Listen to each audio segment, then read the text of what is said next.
এটা কোন ধরনের ফাইলাম? এটা আমার মুখ পুড়ে যাইতেছে, এটা মতো মরে দিচ্ছে ডাইরেক্ট। ওহো দুলা ভাই, তাইলে মিলেও মনে হয় ভুলে তরমুজের বদলে ওই মরিচ দিয়ে দিচ্ছে। আপনি আমার শরবতটা খান, একেবারে অরিজিনাল চিনিতে বানাইছি। নেন দুলা ভাই নেন। ইয়ার কি নাকি এগুলা? বিদেশ থেকে আইসাই পয়লা আইছে শ্বশুর বাড়িতে রেখে, হ্যাঁ সেই থেকে আমার মরিচের গুঁড়া দিয়ে শরবত বানাইছে, শরবত খাইতে দিতেছে। আরে রাখো শরবত। এটা কোন ধরনের কথা? এই বুদ্ধি কাটা দিচ্ছে তুমি দিছো?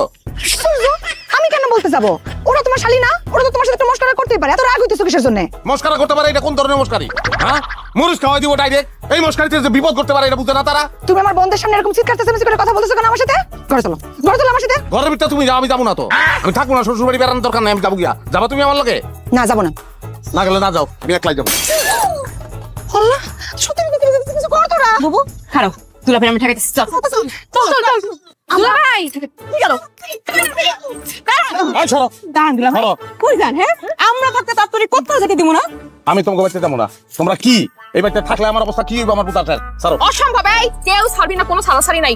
এখন আমাকে লাগে বাড়ির মধ্যে ঢুকবেন, নাইলে আমরা সাইড বনে মিললে আপনার এমন হাল করবো কাউরে মুখ দেখাইতে পারবেন না। তোর মুখ দেখাইতে পারবো না মানে? মানে হইতেছে আপনার সারা মুখে যদি লিপস্টিকের দাগ থাকে তাহলে কেমনে মুখ দেখাবেন?